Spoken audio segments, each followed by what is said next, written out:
Okay.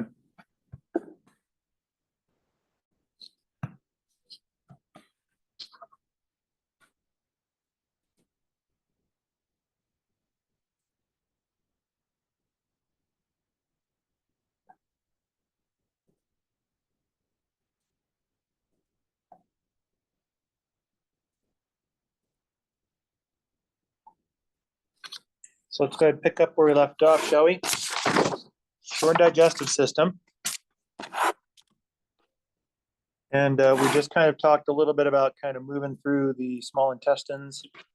We've talked a little bit about absorption, some digestion, and we kind of left off with the absorption of some of our major macromolecules, so carbohydrates, proteins, and lipids, which are kind of a little bit of an outlier, right? So they're kind of absorbed a little bit differently because they can't just freely come and go as they wish, mostly because they are not hydrophilic, so they're not water lovers, and as a result, they don't mix well with water. So that's the reason why they have to have these shuttle proteins like chylomicrons, for instance, that basically will allow them to be able to enter into the bloodstream. And they do so by moving into the lacteals, or those lymphatic capillaries that you see in your digestive system. So your lymph is important in the absorption of lipids and fats, which we need because they are highly energetic molecules, and so we get a lot of energy out of our lipids. Okay. Now, there's a couple of disorders associated with the digestive system. Of course, probably one of the more famous ones, I guess, or the more high-profile ones, lactose intolerance, basically, which is pretty simple. All lactose intolerance is that you lack the enzyme necessary to digest lactose, which is the sugar in milk. And so that's one of those brush border enzymes. Where we said the brush borders, those little fine hairs of microvilli that exist on the villi that kind of look like, if you look at the actual slide of the villus, it looks kind of like eyeliner on the periphery. So that's what this line was right here. That was kind of like where the brush border is. And so lurking in there are all these little enzymes that will cut these little disaccharides in half and then basically turn them monosaccharides so you can absorb them. And so lactose is one of those disaccharides that it cuts in half into glucose and fructose so that you can absorb it. And so it's a brush border enzyme. If you don't have this enzyme, then you don't have the ability to fully digest lactose. And so as a result, if you can't get it into your bloodstream, oftentimes it'll just pass through the system, which is kind of where we get the development of diarrhea, gas bloating, things like that, as your digestive system is basically trying to deal with this in an alternate pathway, more of an elimination pathway as opposed to an absorption pathway. Okay. And so generally speaking, whatever material you cannot absorb basically passes through for elimination. Okay. So the reason why you get diarrhea, as opposed to like a solid, right? Because the same thing is true for solids, like solid waste, for instance, is also material that didn't get absorbed. It's solid matter. So the question is, how come it's solid in one case and not so in the other, right? The idea of lactose, for instance, being in your system is that it essentially just should pass through. But if it's like everything else, then why doesn't it get bundled up into the solid waste? Why does it come out watery? And the reason why it comes out watery is because it creates a fluid imbalance. So it's kind of like an osmotic imbalance.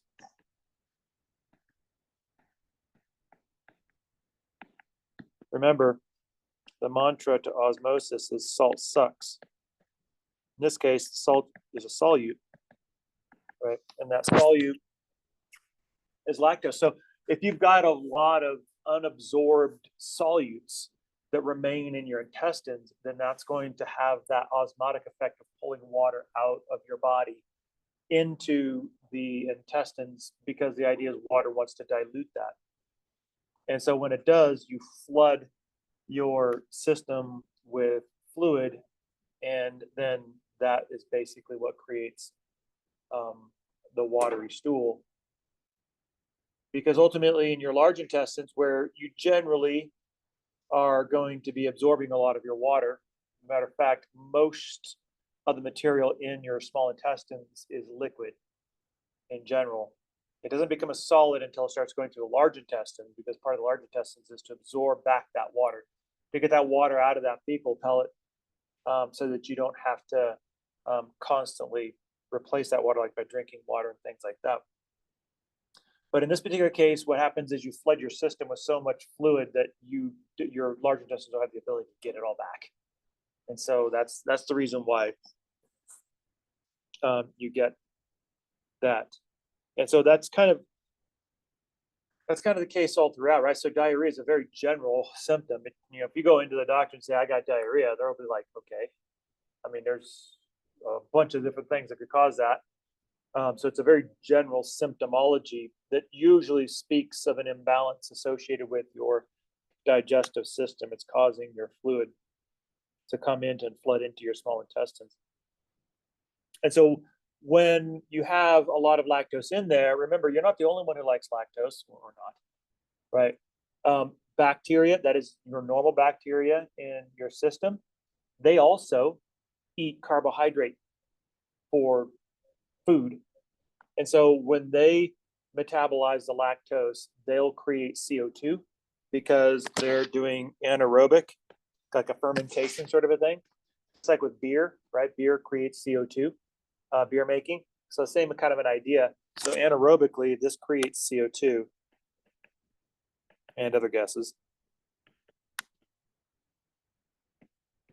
like methane, for instance. There's another one. So there's different bacteria that will create different byproducts.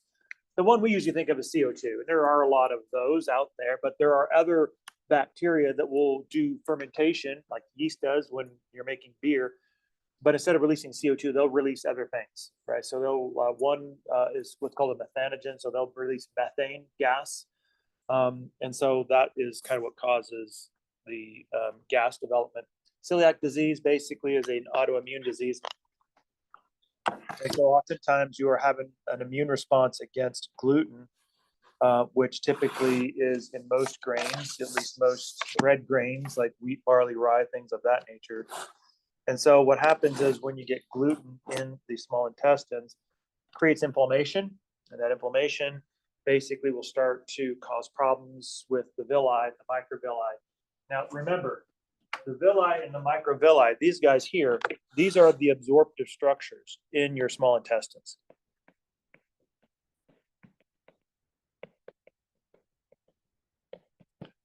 So when you have inflammation and it starts to damage these structures, then it's going to start to compromise your ability to absorb nutrients. And just the same problem you had with the lactose not absorbing properly, then it's going to cause this this kind of buildup inside your intestines, which is going to throw off your osmotic balance. That's going to cause fluid to rush into your intestines, and that's going to cause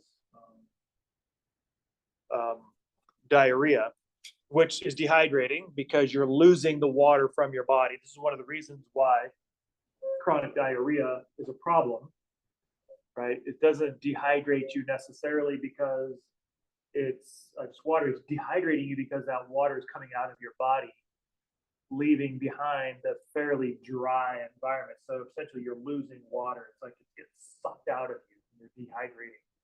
And so that's one of the reasons why, for instance, a lot of times if you have diarrhea or vomiting as a similar situation, then you oftentimes will accompany that with drinking fluids, right? Like Gatorade or Pedialyte is oftentimes used for kids, right? These are just electrolyte solutions that are typically fairly dilute, right? I mean, Gatorade is not the most wonderful drink in the world. It's kind of watery, right?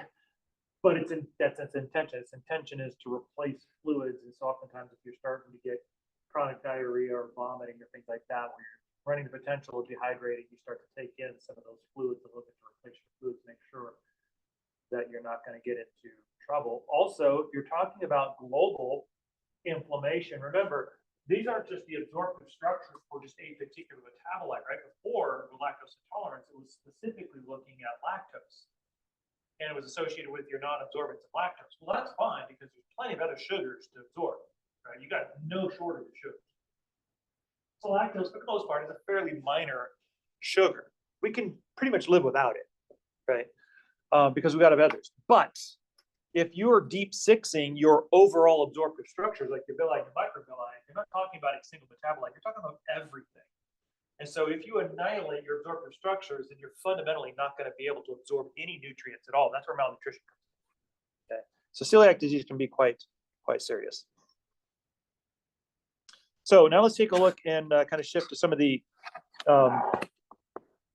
accessory organs. So first on the list was going to be the pancreas. We're also going to talk a little bit about the liver as well. But the pancreas basically is kind of beneath and behind the stomach.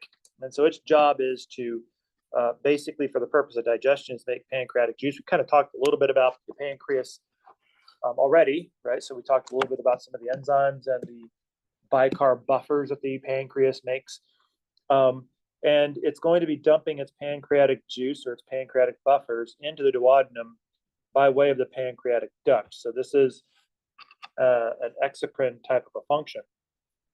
And the important thing to remember is that the pancreas is composed of your sodium bicarb, right, which is alkaline in nature. So this is a base, and that's the job of that one, is to neutralize your acidic chyme.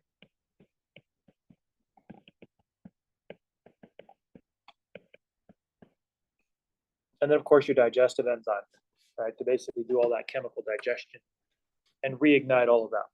And so this is kind of what it looks like. So here you can see you got a couple things going on here because we got both pancreas and liver happening kind of at the same time. They're a bit of a team. It's kind of like a tennis doubles match, right? So you can't really separate one from the other.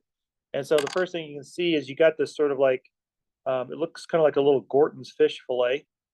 So you got the head of the pancreas and the body of the pancreas.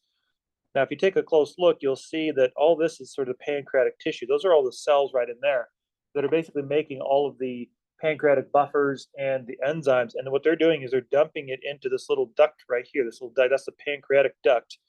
And then as it dumps it into the duct, it's going to be flowing down the duct. And then eventually it's going to go out this little opening in the duodenum called the duodenal papilla. But you can see it has two offshoots, right? So it basically has the main one, but it also has a little bit of a northern branch, if you will, where it'll secrete just above it as well. So you have two different outlets for the pancreatic duct as it's coming out. Now, the liver, I'm going to jump ahead of the liver, and then I'll come back and finish the pancreas because the liver's on the same end. So the liver is also an accessory organ for the digestive system. And so it's just below the diaphragm. So the diaphragm is like a big bell, and the liver is just right underneath it, kind of inhabiting the concavity of that big bell. And these guys are going to be broken into working structures called lobules. And a lobule basically is this guy right here. So this is the liver lobule. And if you take a look at the lobule, you'll see that basically it's if you kind of drew the rest of this, it's a hexagonal structure.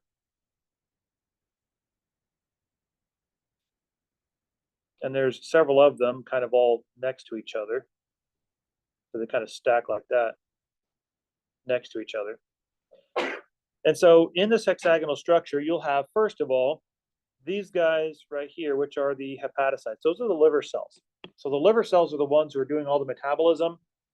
And so they're breaking down everything, and they're kind of doing what the liver itself does. Now, into this lobule, you're going to be delivering blood via the hepatic portal vein. Now, first of all, we want to describe a little bit about the portal system. The portal system is a vascular portal that's connecting multiple, in this case, multiple capillary beds, right? So that's basically all the portal system is. It's basically a system where you have multiple capillary beds that are networked together, as opposed to having to go all the way back to the heart and then out to the body again, right? So that's usually the normal pathway of blood. So this is more like a direct connection, kind of a short circuit, if you will, that connects one capillary bed to the next. Now, in this case, you have your hepatic portal vein. The way it works is wrapped around your intestines, and your stomach and your large intestines are blood vessels, veins, and arteries called the mesenteries that essentially are responsible for absorbing all those nutrients. So we just saw how the capillaries in your intestines are absorbing those nutrients as they basically come out of your intestines.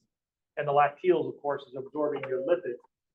Those nutrients, as they enter the capillaries, will start to move into larger and larger veins, which will then be collected up in this large venous network and drained into this individual portal system. It's a channel-like system that basically drains into what's called the hepatic portal vein that goes directly to the liver.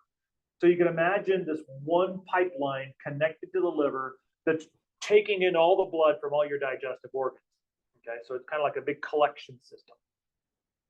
So all that blood that's now rich in nutrients, although it's venous blood, so it's poor in oxygen, is going to the liver. And then what's going to happen in the liver is the hepatocytes are going to get a hold of it, and they're going to basically metabolize everything you just ate, right? Because the idea is you don't want your nutrients to go to the rest of your body as soon as they enter your body, because you don't know if they're friend or foe yet, right? So you don't know if you've eaten something poisonous or not, right?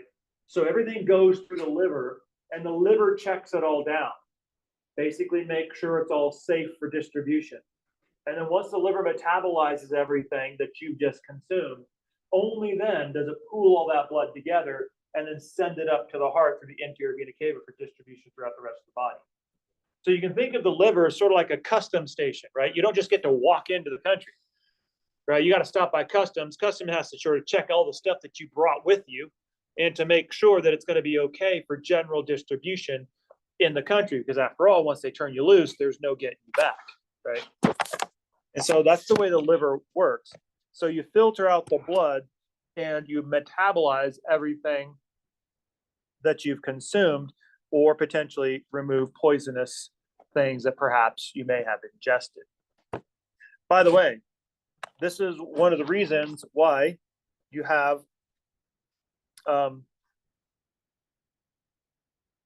medications that are injectable. Because typically when you take medications that are injectable, one of the ways that you have to figure out to administer them is you have to figure out, well, wait a minute, if you take this orally, what's going to happen to it, right? So it's got to go down your esophagus, it's got to go into your stomach. Your stomach is not a great place to be, right? I mean, we've learned that already.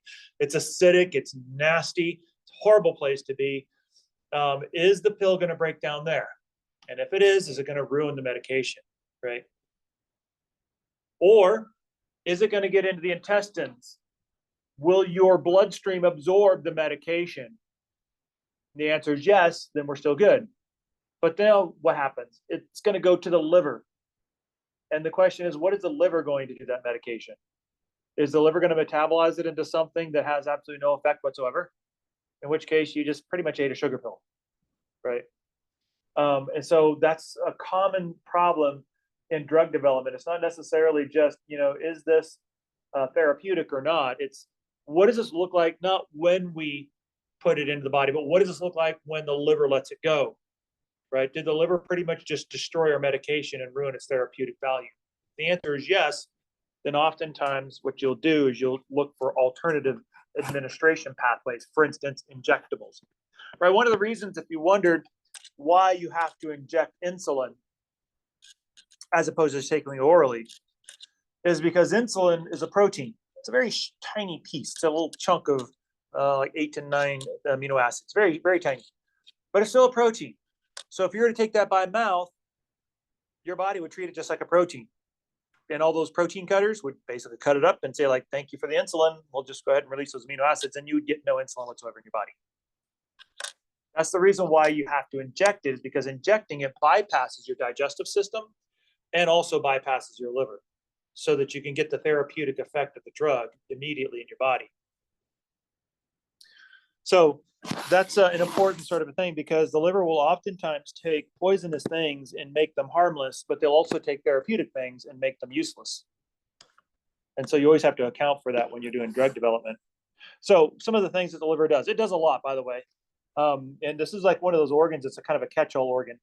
And it's a lot of times it's like, if you ever stuck on a question, it's like, what organ does this? Pretty good best if you have no clue whatsoever. It's not a bad guess to just throw out liver, because it does a ton of stuff, right? So here's some of the things it does. So basically, part of what it does is it destroys those old red blood cells, right? So that's We talked about macrophages doing that, macrophages in the spleen doing that. The liver also does that. It metabolizes the blood, detoxifies it by basically removing those poisonous compounds that we've ingested. It'll store iron for blood production. It'll also store B12, also for blood production. That's also part of a necessary building material for blood production. And it also, the fat solubles, ADEK, vitamins A, D, E, and K. It'll also store those guys as well. It makes plasma proteins, which are shuttle proteins that are designed to basically move lipids throughout your body. For instance, albumin, we've learned about that in the blood chapter, right? Those are liver proteins, fibrinogens made by it. So there's a lot of things that are made by the liver in terms of proteins. It's also a storage spot for glycogen, right? So if you have excess glucose and you want to store that in a short-term sort of a starchy sort of a form, that glycogen will be stored in liver granules in your liver. It also produces urea, which will allow you to metabolize your amino acids and your cholesterol levels. So the cholesterol levels that you actually have in your body are not the cholesterol levels you eat. The cholesterol that you see in your body is what your liver makes in response to the cholesterol that you eat. Okay, that's basically how that works. So generally speaking, almost never do we take a foreign molecule from outside of our body and put it to work inside of our body. That never happens. What we do is we tear that molecule apart and we build our own molecules with the building blocks. Yeah, that's what we do. So I've heard some rather unfortunate and rather foolish nutritionists who tend to write more books than they actually think about things. Say ridiculous things like if you eat like a papaya enzyme, you're going to get that in your bloodstream and you're going to have all the benefits of the super papaya enzyme. Which sounds great. The only problem is it's wrong because an enzyme is a protein. And so if you eat a papaya enzyme, you're going to get none of the benefits of the papaya enzyme because it's simply just a protein. It's no different than eating a hamburger. Your body will tear it apart into its amino acids and it'll use the amino acids to build its own enzymes.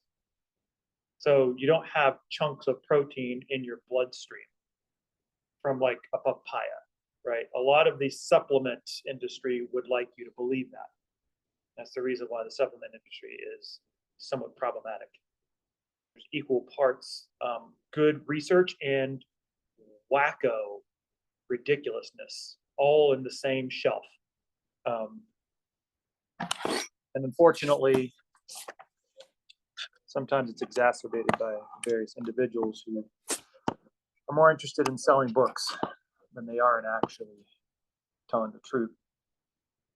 Because either they're lying straight out, which is problematic in its own right, or they simply are not smart enough to know the difference, in which case they shouldn't be writing books. Okay. So just beware. People write books.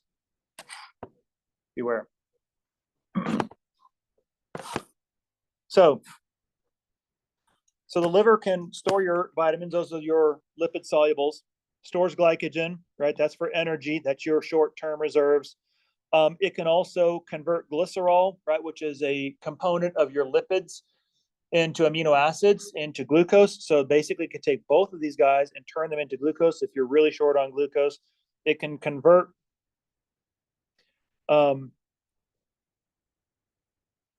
that process into urea, which is important in waste management. And of course, your plasma proteins and your blood cholesterol levels. So this is kind of like more like the slide version of this. This is for you people, table people who like to have it all nice and organized inside a table. Okay, so before I get too far, we kind of covered the liver a little bit. And now we're going to be talking a little bit about this because we'll talk a little bit about the liver itself. So in the liver, in the lobule, as you come through the portal system, what's going to happen is this portal vein is going to deliver this nutrient-rich venous blood to all of the lobules that you're going to see in the liver. It's going to break up into these different lobules. And so what you find at the corner, basically, of every single liver lobule of the hexagon, so to speak, is what's called the triad. So these three guys right here together is called the portal triad. And basically the portal triad is composed of three different things. Number one is there's a branch of the portal vein itself bringing venous blood to the liver. So you can see the blood will come from the venous system. It'll go through these little channel-like irrigation canals called sinusoids, where it'll basically kind of bathe and expose all of your hepatocytes to the venous blood. So your hepatocytes can basically metabolize that, okay? Then as your cells metabolize the blood, clear it, it basically dumps it back into that sinusoidal circulation, and it slowly makes its way to the central vein. And the central vein will ultimately merge together with other central veins, which will ultimately drain into the inferior vena cava on its way to the heart, okay, for distribution. The second member of the triad is going to be the hepatic artery, because after all, you're talking about cells that need to eat too. And so they're going to be bringing oxygen and nutrients to all of these systems. So you can see they also kind of have this little arterial sinusoid. And so these hepatocytes will take their oxygen and their nutrients from the portal arterial, and then it'll dump the excess into that venous return as it goes through the lobule. And then the third member of the triad is this guy right here. This is the bile duct. Now, along with metabolizing, each of the hepatocytes will be making bile and basically dumping it into these like little bile canals, which you can see here, these little tube-like structures. They'll dump these into the bile canals, and these bile canals will fuse and ultimately drain into the bile duct. This is basically where your bile is delivered along with your pancreatic juice. So from there, what's going to happen is typically you'll have right and left, what's called hepatic ducts that come together and they merge. And when they merge together from the two halves of the liver, basically carrying bile, right? So the bile is basically being carried along this little route. Once they merge, they become the hepatic or the common hepatic. So that's this little stretch from here to here. That's your common hepatic. And then in addition to that, you have another ducting system because you got another structure, right? So within the liver, typically tucked in between two of the lobes, is a little pouch called the gallbladder, which is full of bile, stored bile from a previous run, right? A previous production. And so it's got stored bile in it. And it's connected to the bile duct through what's called the cystic duct. So what happens is when the cystic duct merges with the common hepatic duct, then it becomes the bile duct or the common bile duct. That's this guy right here. And so you have bile draining fresh from the liver, merging with the stored bile from the gallbladder, draining down into the duodenum, where it's going to mix with the pancreatic juices in that duodenal papilla area. And then once they mix, you'll get this sort of mixture of bile and pancreatic buffers and enzymes and things like that shooting into the duodenum. Okay. So that's basically the production of your bile.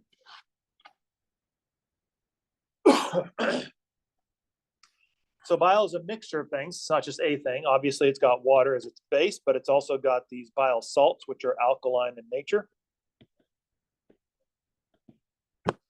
And it's got cholesterol in it, and it's got bicarbonate, right, which is also alkaline. So what makes it green is the fact that it's got bilirubin in it. And this is basically coming from the breakdown of your hemoglobin. So essentially, when your liver breaks down your red blood cells, it's going to break down that heme group into bilirubin that's associated with the hemoglobin. And it'll pack that bilirubin into the bile. And that's the reason why your bile is kind of this greenish yellow color. Okay, that's what makes that color.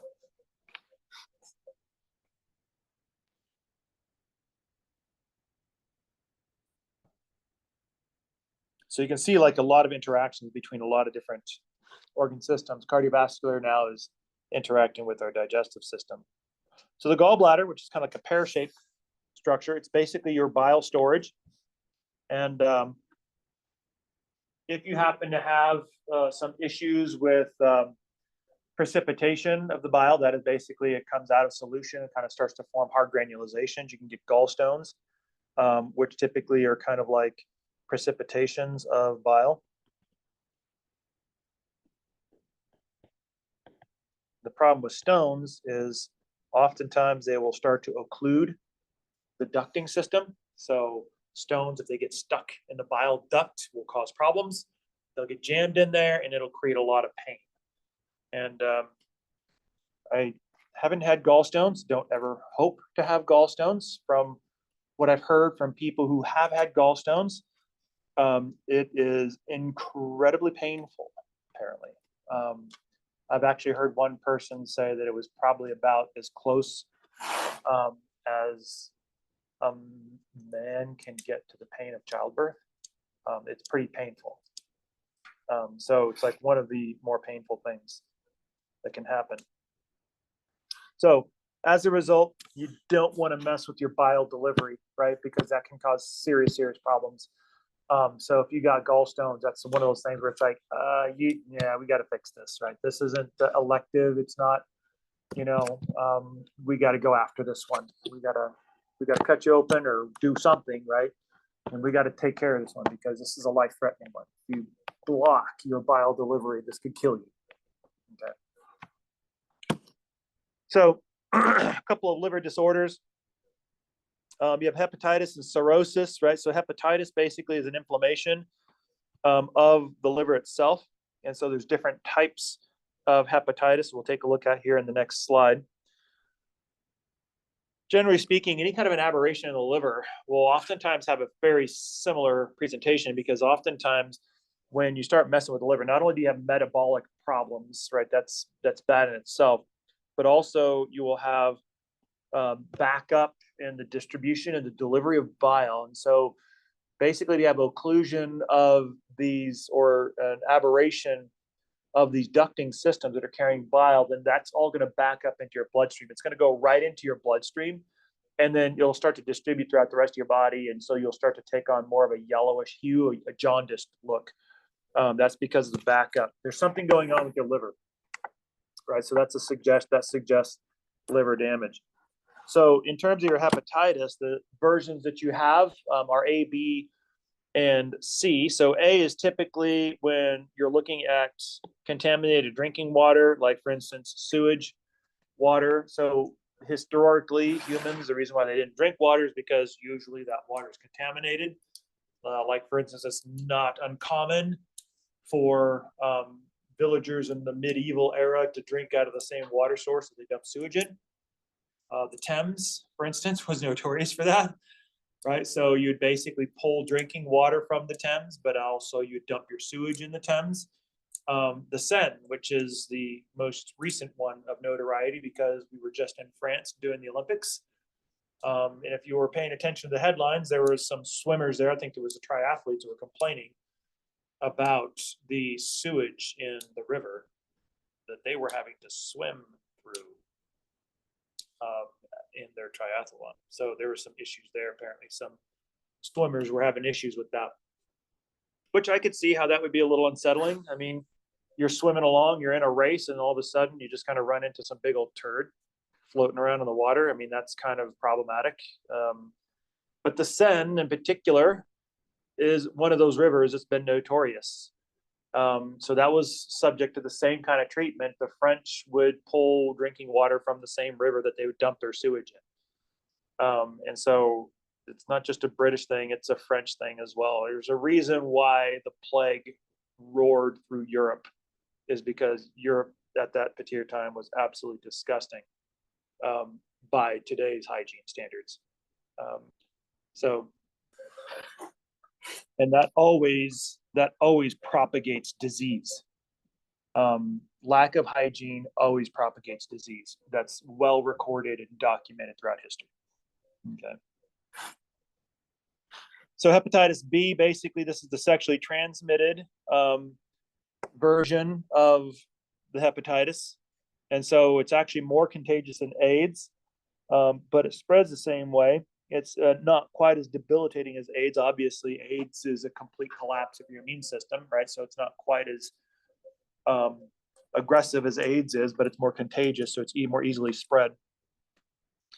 You do have vaccines, however, for A and B, which is not the case for HIV. And hepatitis C is typically, you're going to get that one from infected blood. This could lead to like chronic inflammation of your liver, could lead to liver cancer and death and things of that nature. And this is one of the reasons why I forgot what I was going to say. I'll think of it in a second. So cirrhosis is a little bit different. So ultimately, this is where your liver actually becomes fatty, and that fat turns into scar tissue. This is basically dense, irregular scar tissue. This is connective tissue. Now, connective tissue on your skin is no big deal. In some cases, it's kind of cool to have a scar, right? But having scar tissue on physiological tissue is deadly, right? Because what happens is your skin, it's just a covering. So whether you're covering a scar tissue or not, doesn't really matter. It's still going to cover you, right? Connective tissue does the job. However, if you get scar tissue on a type of a tissue that's physiologically active, then what that does is it basically breaks up or how should we say, occludes or damages or disrupts the normal functionality of that tissue. So if you have scar tissue developing in your liver, then what that means is those hepatocytes aren't able to do their job because they're basically being blocked or replaced by scar tissue. They're not able to function normally. Okay? And that creates a lot of liver failure.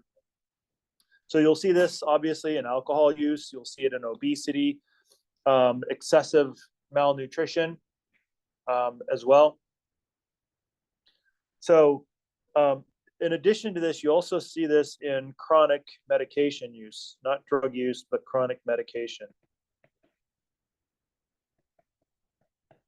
So we're starting to get now a cohort of people, it's becoming more and more common, where they're getting cirrhotic livers, not because they're alcoholics, but because they're taking maintenance medications for a really long time, right? So for instance, if you're taking a lot of medications that you have to take every day, and that you have to take every day in order to maintain your health, that's what's called a maintenance medication. It's something that's not elective. It's not optional, right? The more of those you have, the more medications you have to take for a long period of time, it's starting to create medication-induced cirrhosis. We're starting to see people now die of liver failure because of their cirrhotic livers, because of a long tenure of taking these maintenance medications, which basically for your guys' age group is important, right? Because the idea is do everything you can to not have to take medications, right? Take care of your bodies, right? Do everything you can health-wise to push off that period of life as late as possible where you have to take maintenance medications. Because the sooner you start doing that, the more likely you're going to have liver problems. Right? So we're starting to see that a lot because people, instead of starting medication in their 70s, 80s, they're now starting those medications like in their 40s. And so by the time they're like in their 70s, they've had decades of maintenance medication, then their livers are trashed. And we're starting to see that more commonly now. Now, the liver can regenerate a little bit. And it can recover a little bit. But here's the thing. A liver cell takes about a year to divide. So if your strategy is to trash your liver with alcohol and then have your liver basically make new cells to regenerate it, that's not going to work because your liver's not going to make cells fast enough to replace the damage. Okay. So that's typically the problem. That's the reason why we still have to treat liver failure with transplantation and not with replacement strategies. Okay. So those are some of the secretions. So we talked about pancreatic secretions. We talked about bile secretions. associated with the digestive system. Now let's get to a closer look at more of these kind of regulatory types of scenarios. So these digestive juices that we need are going to be controlled a couple of ways. Number one, you're going to have nervous system control, controlling how, when, and where you're going to be secreting these particular digestive juices. And also you have digestive hormones that are also going to be able to regulate how, when, and where these digestive juices are going to be produced. So one of the things that you're going to see is, first of all, you have to regulate the activities of a lot of different organs, right? So your stomach, certainly, your stomach has to be able to make gastric juice when you're ready to eat.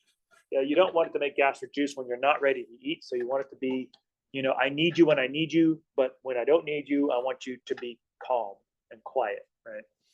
And so one of the things that happens is we've actually got your gastric situation, that is to say your stomach, tied to specific things that are associated with food. For instance, in one of the phases of your gastric mechanism, smell of food be a trigger that is a nervous system trigger for the stimulation of your gastric secretion. So basically the smell of food starts the process of getting your digestive system ready for food coming in. The idea being that food is on its way.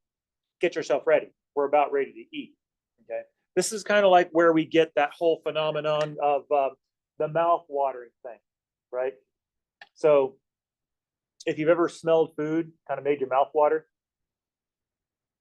right? Or it's like you kind of get that almost kind of like that achy sensation where it's like, okay, it's kind of like that achy hunger where you kind of like, okay, the only thing that's going to satisfy this little ache is food, right? That's all driven by a protein or a hormone called gastrin. And gastrin is produced, and it starts to stimulate the production of your gastric juices, for instance, your acids and your enzymes. So it's going to start the production of your gastric juices from your gastric glands. So this is kind of what it looks like. Now, there's a lot of different hormones in here, and I don't want you guys necessarily to fall apart necessarily on a lot of these because there's a lot of back and forth going on, but this is just to give you a little bit of a taste of how some of this stuff is regulated. So for instance, you have a couple of different hormones in here. So you have gastrin, you have what's called CCK, this is cholecystokinin. So cholecystokinin is basically a hormone that's released by the duodenum, and it only released in response to proteins and fats that are present in the duodenum. Well, at that particular point, guess what? That means you've eaten something, your stomach has turned it into chyme, and now you're squirting it into the duodenum. It's time to get to work, right? So cholecystokinin is triggered by the presence of work to do. And so that's one of the important ones. Gastrin, which is the blue one, is basically coming from the bloodstream, stimulating the stomach, and then that's going back to the bloodstream. So it's kind of like going back and forth. So you got these like feedback mechanisms. And then cholecystokinin, which is the purple one, is going to be stimulated by the duodenum, the entry of food in the duodenum. It's going to go to the bloodstream, and it's going to signal the gallbladder to release or squeeze the bile, right? To basically inject the system with bile. So that's one of the things that it does. So it basically will look toward bile production and release. So it's going to cause the gallbladder to contract. And when it contracts, it's going to squirt that bile into the system so that you can get that into the duodenum. It's also going to talk to the pancreas to stimulate the pancreas to make more pancreatic juice. So basically, you're getting yourself ready. Now, secretin, which is the green guy, also, in this particular case, is also going to be triggered by the presence of chyme in the duodenum, also by the acidic chyme that's in the duodenum.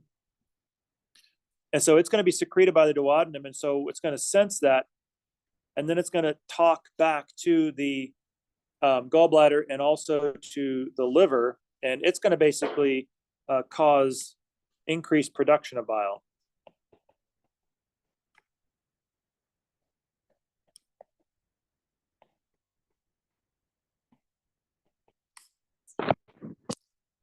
So you can see that the gastrin hormone regulates your stomach, getting you ready for food, and then cholecystokinin secretin basically regulates the release of bile and pancreatic juices to get you ready to digest. Okay, so that's some of the regulation. But remember, the place that we left off at was the small intestines, right? So we left off at the small intestines, and now what we need to do is we need to kind of pick up where we left off and kind of move to the end of the digestive system. So from the small intestines, we're going to be entering into the large intestines. So the large intestines has a couple of major areas associated with it. The first portion of the large intestines is what's called the cecum. And so the cecum is kind of like a little opening pouch area at the beginning of the large intestines, almost like an antrum or like an atrium or like a foyer area where you just kind of like collect. And then the rest of it is the colon, which you have multiple pieces to it. And then from the colon, you're connecting to the rectum, and then from the rectum to the anal canal, which is basically sealed off by 2 layers of anal sphincters. So let's take a look, first of all, at the first portion, the cecum. Now, the thing to understand is that the large intestines is large because it's larger in diameter than the small intestines, but it's shorter, right? The small intestines was much longer than the large, but you don't have nearly as much to do with in the large, because most at this point, what's happened is most of your nutrients have been digested, both chemically and mechanically, and also they have been absorbed. So at this point, what you're likely going to absorb, you have absorbed, right? So there's not a lot of extra stuff here to absorb. You're mostly done with that process. It's now about elimination and waste configuration. So the first portion, the cecum, is kind of a large antrum area. So it's kind of like this large sort of swelling area. And typically what happens is it's bounded to the small intestines by a little sphincter called the ileocecal valve. And so this piece is the ileum portion, that last portion of your small intestines, and this would be the cecum. So it's kind of like a little more of a pouchy-like area. So attached to the cecum is where you're going to find your appendix. Remember, this is lymphoid tissue, just like your tonsils. And so it's there to fight off infection.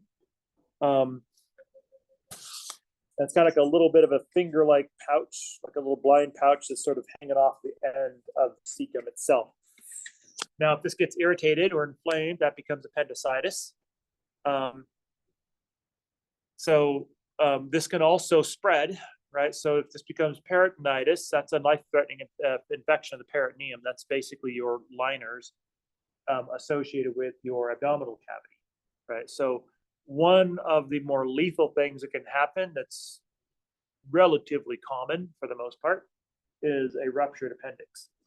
So a ruptured appendix is when an appendix becomes incredibly inflamed, it swells, and then it bursts. And so all that infection will then enter into the abdominal cavity, creating a lot of issues with the other abdominal organs. And that is a very lethal event. People left untreated will die of a ruptured appendix. It used to happen all the time. So it's kind of what it looks like. So here you can see you have your small intestines. This is your ileum here. And then you can see your little ileocecal valve right there.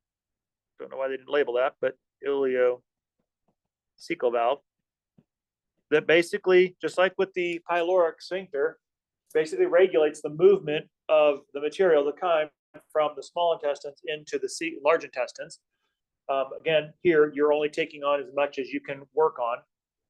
And so it's going to fill up this cecum. You can see your little appendix, of course, hanging out there. And then in your colon, you have 3 major regions. So as it goes up, that's your ascending colon, and then it goes across laterally, transversely across your body. So that's your transverse colon. And then it's going to go down in your descending colon. And then as it makes its way to your rectum, there's like a little bit of a snake-like wiggle. That's your sigmoid colon, that little bend piece, and then it'll open up into a larger pouch again. That's the rectum. And then that will lead into the anal canals, which has a couple of sets of sphincters associated with them. Okay. And so that's basically the large intestines area. Now, the colon basically is passing material from ascending to transverse to descending to sigmoid. And then ultimately, by the time it gets to the rectum, it should be fairly solid.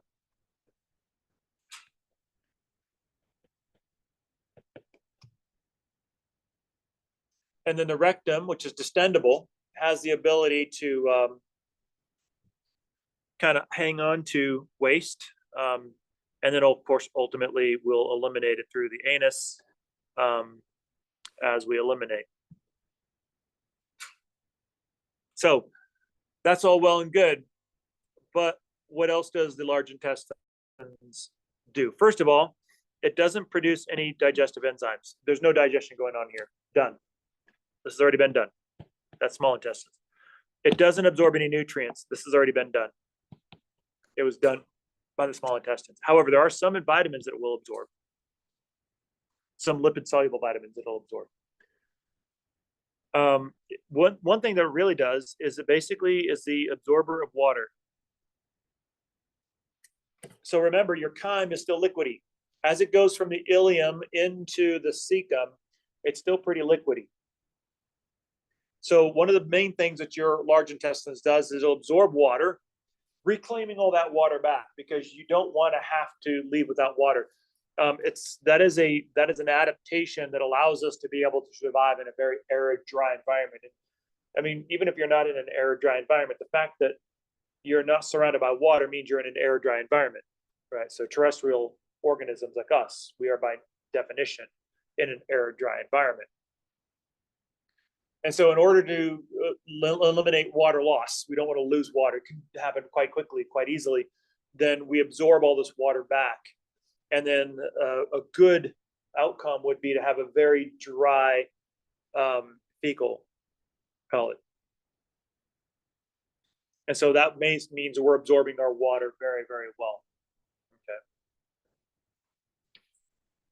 So it'll absorb certain vitamins, oftentimes that your intestinal flora will produce. And so there's bacteria all throughout your intestine. So they'll break down different types of materials. Sometimes they'll take some of these indigestible materials that you couldn't do anything with. And from that, they'll create the B complex vitamins or vitamin K. Notice these are the lipid solubles typically. So that's kind of what you're talking about here. But these are important because this will give you another source of some of these valuable vitamins that you otherwise can't really do much with. You don't really have a strategy to absorb them.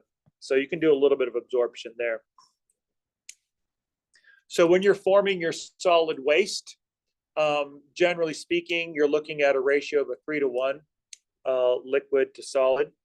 And ultimately, when you have your indigestible matter, basically what gets bundled up into your solid waste. Okay, so stuff that you can't digest or that your natural flora can't digest. And so the different intestinal flora, depending on what you're eating, will have varying degrees of different things that you eat that the bacteria can digest that you can't, right? So you don't have enzymes for it, but your intestinal flora may have enzymes for it, and there's things that they can do.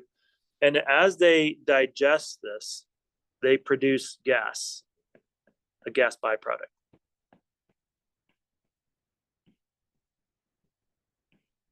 Also, they produce kind of odorous compounds that aren't necessarily gases, but as their byproduct, it's an odorous type of thing. Kind of similar to your armpits, right? So the reason why your armpits smell is not because necessarily the secretion that you're making, your apocrine sweat glands don't make a secretion that smells. It's the bacteria that are in your armpits that break down that product that creates an odorous byproduct. And that's what creates the smell. Okay, it's the same basic idea. This will create gas and odor in the feces, but also the odor kind of varies by what you eat, right? So that's a common sort of a thing. This will vary by what you eat and also varies by what your bacteria can and can't do with it, right? So that's the reason why, like, you know, the stools don't all smell the same way all the time. They smell differently depending on what you're eating, which I'm sure you probably that's what you signed up. That's what you came here for, right? Because that's the part you really wanted to know is why does my crap stink, basically, right? So if somebody says their crap don't stink, then ask them where to send the flowers because they'd be dead, right? Because if you don't have intestinal flora, you're not going to be alive. So there's also other things in your large intestines. So stercobilins and urobilins, which are basically breakdown products of bilirubin. Remember, bilirubin came into the intestines by way of bile. And bilirubin came from heme breakdown, right? So you can see kind of like a little bit of a linear trajectory here. Your liver breaks down heme, blood cells, right?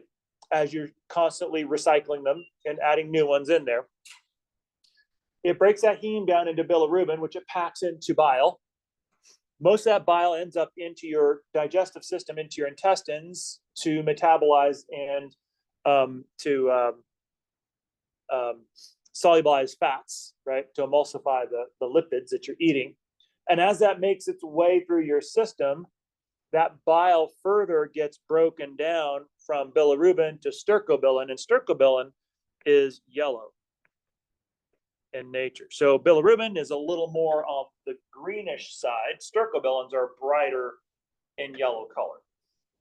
And that's actually one of the reasons why your urine is yellow, because a portion of these stercobilins and urobilins make it into your kidneys where they enter into the urine stream, and that creates a yellow urine. Well, these yellow pigments, as they're bundled up with all these indigestible materials, basically is what creates the brown color of feces. Okay, so let's take a look at the defecation component, right? So basically this is getting rid of your waste from the large intestines. At this particular point, remember what's been going through the intestines is peristalsis. Remember that rhythmic wave of muscle contraction that just sort of toothpaste squeezes these materials from oops. Yeah. It kind of just squeezes that from one place to another. So that basically gets it into the rectum. That's the final entry point. But then what happens is as you fill the rectum up with waste, it's going to start to distend. It's not quite as distendable as, say, your bladder, for instance. Your bladder is really designed to sort of extend and contain volume, but it does have some stretching capacity. So those walls will stretch. And then in the walls of the rectum are nerve fibers that will basically communicate the stretch to the spinal cord in a reflex.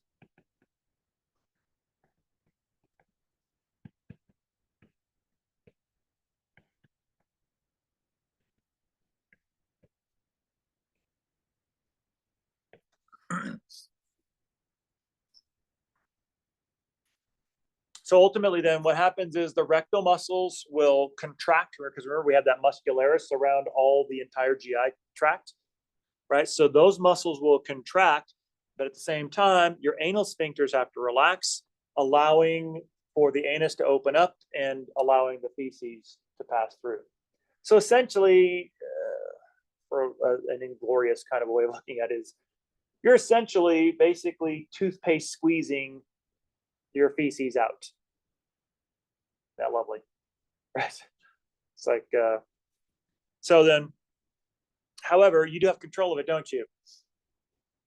So it doesn't just come out. You can hold it as well. So just like we have with in the urinary system, we have control. Also in this system, we have control. So remember, we have two different sets of sphincters.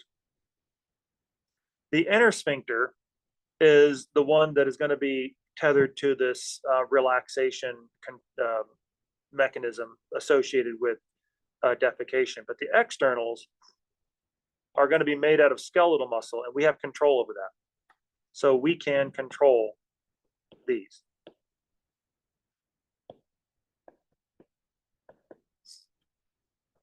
And so that basically kind of gives us that sensation where it's like, okay, so if I didn't hold it, then I'd be going, right? Because it's like the internal sphincters are relaxed, and the rectal muscles are ready to contract. But when you're holding it, because you can't like do anything right now, you got to go find a restroom first, then you're contracting your external anal sphincters, and that's holding all of that closed until you feel like you're ready to do that. So you have some control over it. And that's the same thing you also have in your urethra.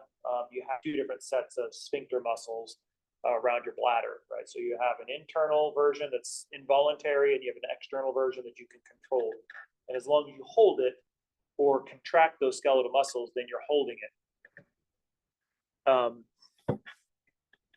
And so that's basically the mechanism of holding. I'm sure that that's something you all wanted to know about, right? So the inner workings of how to pee and poop, right? That's basically what we're talking about here.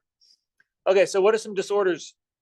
Well, obviously we talked about diarrhea, right? So essentially, usually there's a failure to absorb associated with this. You can't get the water out of your feces, either because there's just way too much for your large intestines to absorb, or there could be just a fundamental problem with the absorption in your large intestines of the water itself. And either way, this will create a watery stool. Constipation is the opposite. This is essentially when you get kind of a hardened, an ultra dry feces. You can help to sort of deal with this. Now, the reason why the constipation is hard, because if it's really too hard and too dry, it can occlude the colon. So it can create an obstruction. If it can't get out of there because it's just too hard and too dry and it's not passing very well, then it can occlude the colon. That could start causing some issues, okay? Especially in a severe situation. The way to break that up is typically if you drink more water, it's going to force more water into the actual feces itself. So the large intestines will absorb a lot of that water, but remember, you're probably not going to absorb a lot more water than what it's already designed to absorb. And so in that case, the excess water will go into the feces, and that should help soften it up. Also fiber, right? So this is insoluble.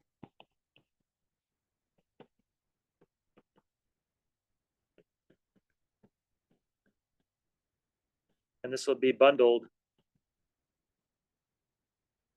into the feces. And that'll help to kind of break it up a little bit, keep it from sort of getting so hard and aggregated. Hemorrhoids is another problem that you see in the colon. So basically these are inflamed blood vessels, typically of the anus. And it's oftentimes due to strain, right? So like chronic constipation, pregnancy can do it, aging can do it. Anal intercourse can do it. So any kind of an aggravation of that area or a strain on that tissue can cause that inflammation of those blood vessels. And then it becomes very painful and difficult to deal with. And the diverticulosis is essentially when you have these little pouches or weak spots in the muscularis layer, the muscular layer, that can cause problems as well. Leading us to, and some of these are recapitulated, right, from the other areas of the slide. So they're just kind of like appropriate for just about everywhere in the colon for the most part. So irritable bowel syndrome, is basically where you have kind of like muscle spasms in your colon. So the muscularis, which is the thick, heavy layer of the GI tract, which is responsible for a lot of those heavier contractions, it just starts to spasm, and then it kind of starts to create very, very painful muscular contractions. And so you get cramping, constipation. So just like really discoordinated activity associated with muscular kind of dysregulation at that particular point. IBD is kind of similar, but it's got a little bit more kind of going on. It's a larger umbrella of disorders. So these are basically bowel diseases that are associated with inflammation. It's not just an irritation, it's not just a muscle spasm. This is an inflammation issue. And so in ulcerative colitis, you have essentially large intestine and rectum. And so this is going to give you diarrhea and bleeding. So it's ulcerative, right? So ulcers can become bleeding ulcers, right? That's basically a breakdown in the mucosa, in the liner of the intestines. And so that can create bleeding if that breakdown starts to rupture or compromise those capillaries that are in that liner. And that can create some of the bleeding, cramping, things of that nature. Crohn's disease is typically small intestines. You can still generate ulcers, so there's still going to be bleeding associated with that. So they oftentimes will start to erode that liner, that submucosal layer, that's that connective tissue layer where all those blood vessels and nerves are. That's the reason why it can cause a lot of bleeding and things of that nature. But you have similar sorts of things. Notice what's happening. If you're compromising the liner of the intestines, you're compromising its function. And so oftentimes you'll start to get malnutrition because you're not able to absorb nutrients normally. And that malnutrition is going to be leading to things like weight loss. And so there's a lot of different issues that kind of come into that. So Crohn's disease is a very difficult one to sort of manage and to live with. Polyps are basically little growths in the colon lining. They're not necessarily bad.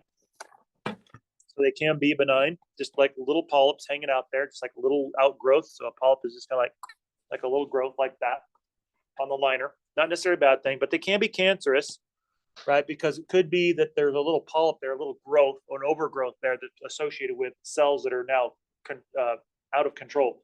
So they're basically growing without control. And that's the reason why there's a polyp there. So generally speaking, if you catch a colon cancer in its polyp stage, then it looks pretty good, right? So your outcome is pretty much complete cure. So it's a good thing. That's one of the reasons why you want to get screened all the time, is to make sure that you catch that if you do have it, and you catch it early on.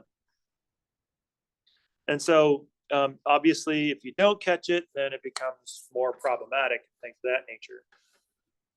So generally speaking, when you take a look at polyps, we are trying to figure, there's a lot of research going on this one, like why do polyps happen? What causes them?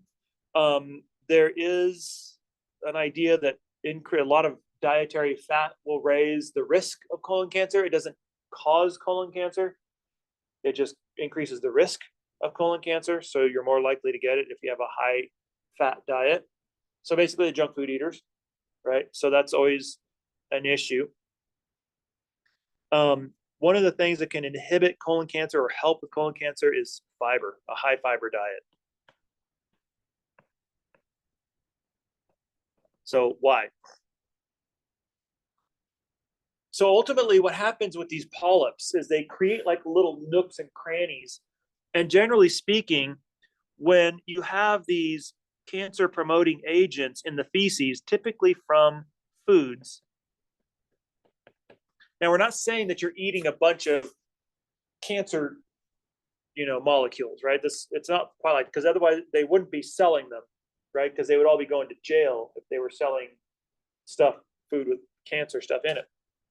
What they're talking about is, and the way we measure cancer and the danger of the things that we put on our foods, preservatives and things of that nature, is usually we look at it as acute infection, right? So for instance, if I give you this particular drug, will you develop cancer? So that's acute, right? So we put that one on the naughty list. And so you can't use that one in foods because you'll basically be giving people cancer. But then there's a whole host of chemicals where we give it to you, and you're like, well, you didn't get cancer today, and you didn't get it tomorrow, and you didn't get it the day after that, or the day after that, or the day after that. And maybe you get it in 10 years. I don't know. Maybe you get it 10 years earlier than you would have otherwise if you hadn't eaten my molecule, right? The problem is that low level chronic exposure is something that's not captured in our food safety laws. And that's what we're talking about here. So we're talking about maybe different molecules and preservatives and things like that that we eat in our food that maybe are not necessarily cancer causing, but they are kind of cancer exposing if you're subjected to them for long periods of time. And so when you have these like little nooks and crannies in your colon, or these polyps basically creating these like little pockets where these chemicals can sort of lodge in there, get stuck in there, and then they can just basically kind of expose your tissues to a longer period of this particular molecule, then that's what we're talking about, right? And that can potentially cause colon cancer, maybe the development of polyps if the cells around that area start to divide a little bit more aggressively than others around it. What fiber does is fiber, because it's not soluble, it's not digested or absorbed, basically comes in like, like an SOS pad, basically, right? It just comes in like one of those little scrubby pads, and it basically kind of comes in and sort of scours out the lining and sort of cleans out all those little pockets and sort of limits your exposure time to those chemicals that you're eating. Makes sense? That's the reason why you want to eat a diet high in fiber, and why fiber is generally good. It has a similar effect, by the way, on lipids as well, which is the reason why a lot of times high fiber diets are associated with good cholesterol control, is because a lot of times what will happen is that fiber will, instead of that cholesterol being broken into and solubilized by bile and taken into your lacteals, what will happen is it'll get bundled up in the insoluble fiber bundles, and it'll get passed through into your stool. Okay, now let's go ahead and take a look at nutrition and weight control. So first of all, starting off with a couple of parameters, we're going to be taking a look at this, right? So obesity basically is where you get to significant overweight, right? So significantly overweight. And typically the reason why this is a big deal is because in the West in particular, this is a really big problem, right? We tend to be, how should we say, overly well-fed in the West. And so as a result, that tends to be very, very difficult. As a matter of fact, I think there's one statistic that said that some crazy percentage of our healthcare issues were either directly or indirectly diet related, including the entire spectrum of diabetes and diabetes control, especially type 2 diabetes, of which we have a lot, right? That would also capture a lot of the cardiovascular diseases as well, because many of those are diet related. So there's a ton of issues. So typically we're not quite at half the number of adults are categorized as obese, but we're getting there, right? We're pretty close. And almost 20% of children are obese, which is problematic, right? Because what that basically means is that it's not a situation like in previous generations. What used to happen is, you'd start off, you'd be lean and young, and your metabolism would be high, and then you wouldn't start picking up weight until later in life, right? You'd kind of start getting the old, the dad bod, so to speak, right? So kind of, a little more poochy in the gut, maybe a little more saddlebaggy on the sides and things of that nature. But you typically kind of associate it with like, you're kind of a little less young, so you're not quite as physically active, and you're eating more regularly because you've got a family to feed, including yourself. So you're eating better than you did, say, for instance, when you were single, when you might not have eaten all that much at all. And so But now it's a little bit different, right? Because now we're saying is that almost half of that number of adults is already in place in childhood. And that makes it difficult, right? Because in childhood, you're talking about training children dietary habits that may not necessarily be conducive to good health.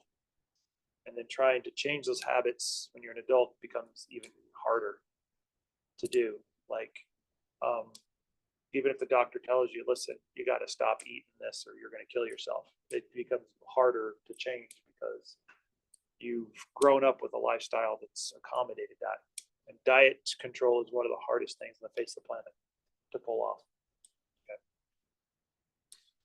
So generally speaking, when you're looking at excess body fat, generally speaking, it correlates with an increase in type 2 diabetes risk, hypertension, cardiovascular disease, stroke, which, and those, I would argue that would be part of the cardiovascular disease umbrella, vascular issues, osteoarthritis, different types of cancers, can be exacerbated by obesity and excess fat. But basically, when you look at your body as a physiological engine,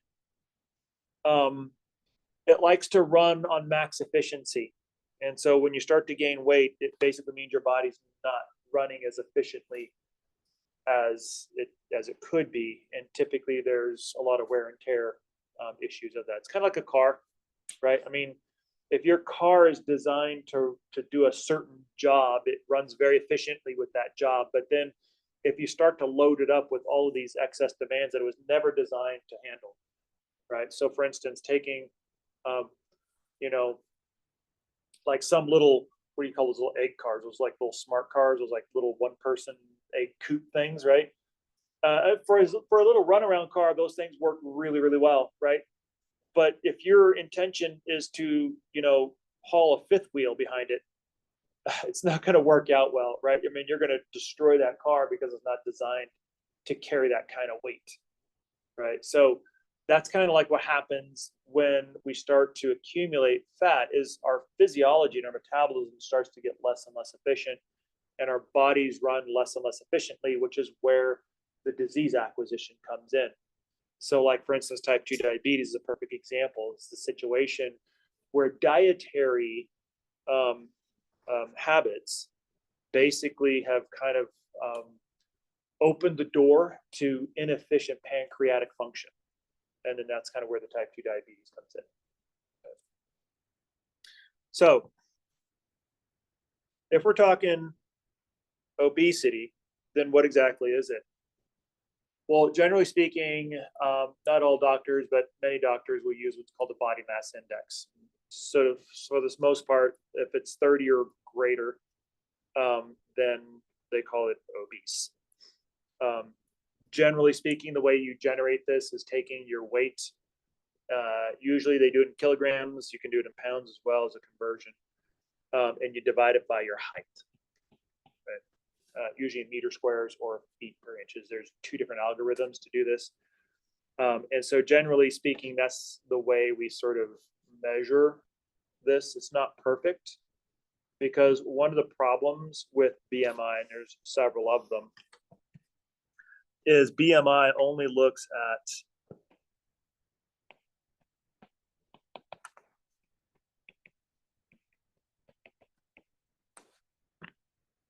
fat relative to height. Now, fat as a function of your weight. The problem is your weight is not all fat. You're not all made out of fat, right? If we were all made out of fat, then the BMI would be perfect. But we're not. Actually, matter of fact, most of our body is not fat. Right? As a matter of fact, the problem with this is that muscle is heavier than fat. And so is bone. The problem is bone is mostly static. Bone mostly doesn't get bigger or less, right? So bone is static. It doesn't, you don't gain bone, you don't lose bone, right? But we do have kind of colloquialisms, don't we? Right? We say, oh, well, so and so is just kind of big boned, right? And that may be true, right? Because that is a thing. I mean, you do have different bone masses and different body frames, right? If you take two people that are the same height, 6 feet, one could be very slim and small of frame, right? With a different bone mass than, say, somebody who's built like a linebacker, who you could park cars on their shoulders because they're so broad, right? I mean, they're basically got a large frame. BMI doesn't account for those variations in body frame and the size of your frame. Okay. The other thing it doesn't count for is also your musculature. So for instance, if you were to work out, start building up muscle bulk, your BMI would go up. But you wouldn't be getting fatter, you'd be getting leaner and bulkier in muscle. Your muscle would basically be replacing your fat in your major weight metric. Not only that, but there's also variation in muscle mass. Some people have muscle types that are very sort of slim and kind of tonic in nature. That is to say, they're ropey, right? They're kind of ropey and agile. And then there's other people whose muscles are just massive.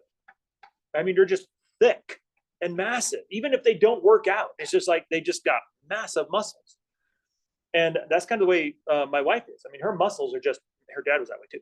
Her muscles, they're massive, right? I mean, it's like, you don't have to work out. They're just like really massive. And so there's a lot more muscle weight relative to her height than, say, for instance, your average woman who of the same height would probably not have nearly as massive muscles.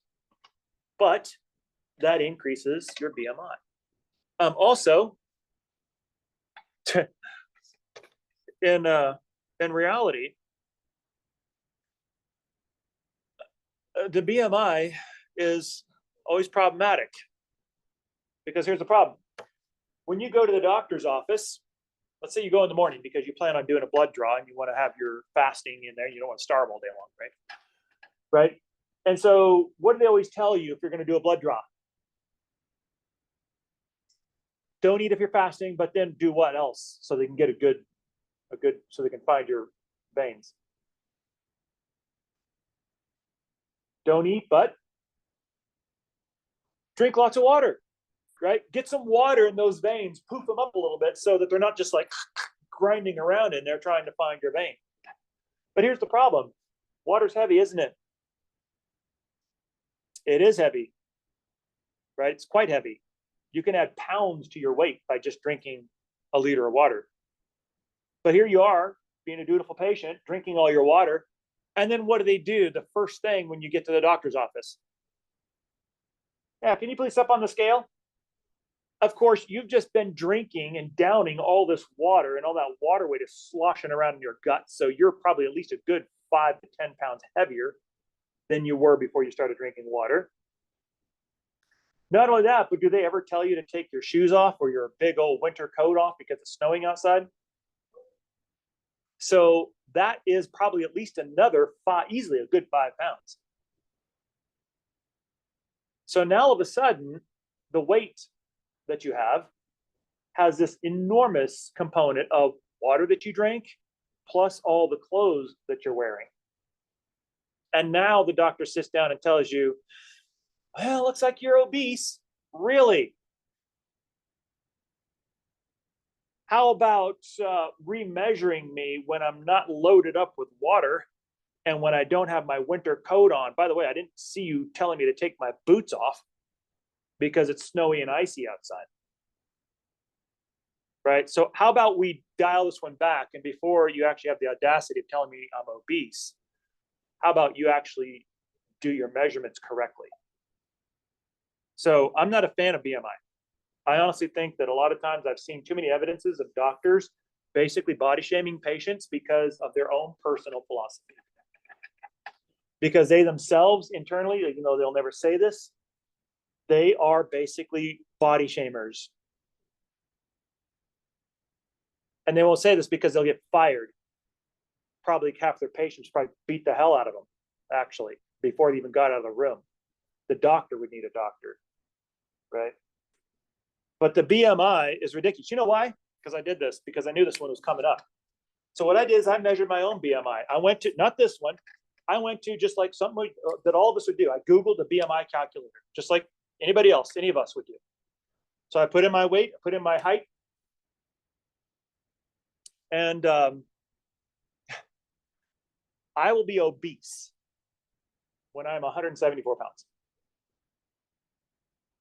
I weighed in at 170.6 this morning. So I am 4 pounds away from being obese. Would you have figured that out by looking at me? Now, I'm not the greatest. I mean, I don't have a washboard. I don't have the six pack. I mean, so I try not to take my shirt off because I just try to spare the eyesight of others. Right. So I'm not like some great, physically fit person. I do have a little bit of the dad pooch, and I do have the saddlebags. I admit that. But I don't know that you would necessarily qualify me as obese. And yet the BMI would say that I'm about 4 pounds away from that. So what that tells me is that the BMI has some serious legitimacy issues, which is one of the reasons why when I hear a doctor start lecturing me about BMI, I immediately said, stop right there. First of all, you've just discredited your own license. So everything else you say from here on out, I think is going to be a bunch of BS.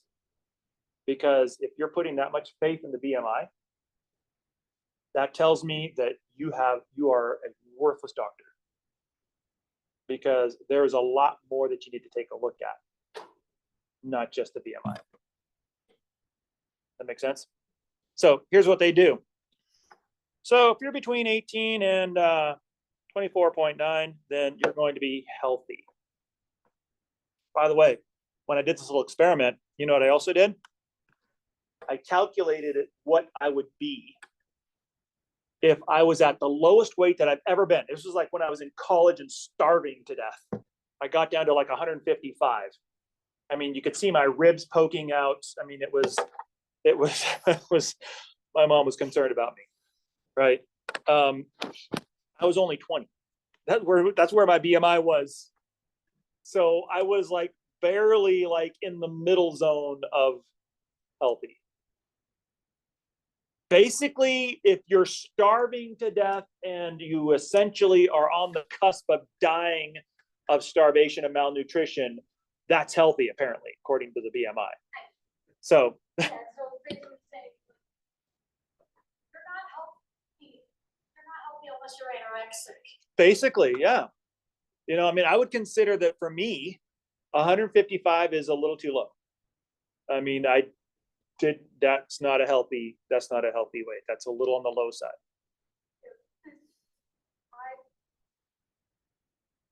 But I mean, at the same thing, I mean, 174, my cutoff is about 180. That's about when I start to feel like, okay, I'm kind of feeling a little too sluggish and I'm feeling a little lethargic. My body's not working the way I want it to. That happens right around getting close to 180. So that's my trip point. So.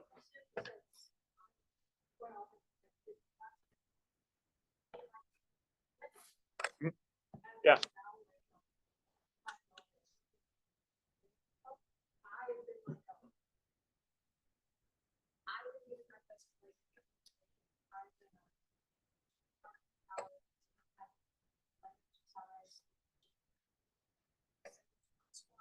Mm-hmm.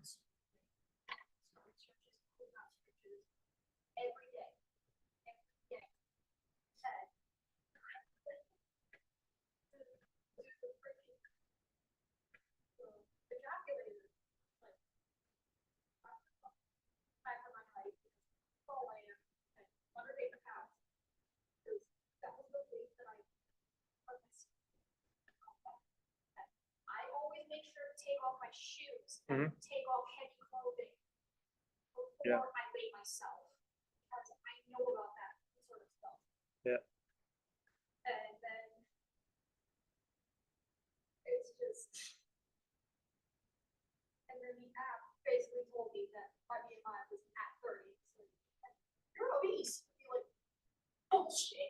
Yeah. Like, bullshit. Like, bullshit. Yeah. So you're saying like me being at a healthy weight, the healthiest that I've possibly ever been, and you're gonna say I'm fat. And it's like you're not anorexic, you can starve yourself in order for us sitting in be healthy. Yeah. Yeah, I mean, that's what, then that's part of the problem with BMI, because when you're working out, which is a good thing, you're going to see your weight drop, right? I mean, you'll see your weight kind of come down. I mean, you'll see it fluctuating up and down with water weight, and after you eat a meal, you're a little heavier, and then not start doing. So you'll see it kind of bobbling up and down. It'll kind of go like this, and it'll kind of slowly start to go down. And BMI goes even slower. So it's like, oh, hey, I've lost 10 pounds. You go check your BMI, it maybe moved 1 or 2 points. That's about it. So it goes down even slower. So this is not the thing to check. That's why I almost never think about it. I always purely just go by, you know, how much weight do I want to lose? You know, for me, if I'm at like 175, I'm thinking I'd like to shoot for maybe between 5 and 10 pounds. If I shave that off, I'm feeling good about myself, right? And so that's all right. And my body feels better. That's kind of what I go by. That's the important thing. So obviously, so they define weights as between 25 and 29. And then obese is 30 and over. And then of course, morbidly obese is 40 and over. So and this is kind of like, they give you a little table to kind of figure that out here. But the problem is, I mean, it's only categorical, right? So like, for instance, I'm not 6 feet, so I can't really use this table. That's the reason why I have to use the app, because you can actually specifically, you know, put in 5'10", right? For that particular purpose.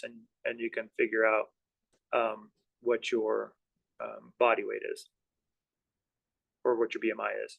So, I mean, it's just like one of those things that doctors use. I mean, a lot of doctors they'll record it, but they won't really make a big deal about it. They're like, okay, so yeah, there's a place here for BMI. We have to do that just for, you know, a complete record on you, but they don't really do. Like my doctor doesn't do it. He does BMI, he calculates it, but he never discusses it or talks about it because of its limitations. You know, because if you are working out and if you start gaining muscle, guess what's going to happen? Your BMI is going to go up, not down, right? Because muscle's heavier than fat. So it's going to look like you're gaining weight, but you're not, you're gaining muscle. And so BMI doesn't actually work for that one. So then this is actually a good place to stop. So with that, and the reason why I hate the BMI is for exactly that reason, right? You're doing something good for your body. You're working out. You're doing something your body loves, which is working out, right? It wants to be busy. It wants to do its job. And then you get these sorts of things which discourage you from doing that, right? And so that's the reason why I hate the BMI, is because like if you're working out, ignore everything else. Just work out because your body is loving it. It's absolutely loving that, right? And so that's the reason why I hate the BMI.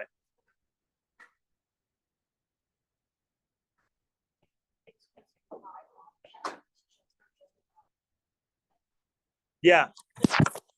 Yeah, there's definitely, I mean, if you really want, the problem is, yeah, if a doctor was really concerned about your body fat, what they would do is they would do a percent body fat test on you, where you actually get the percent body fat, not a BMI.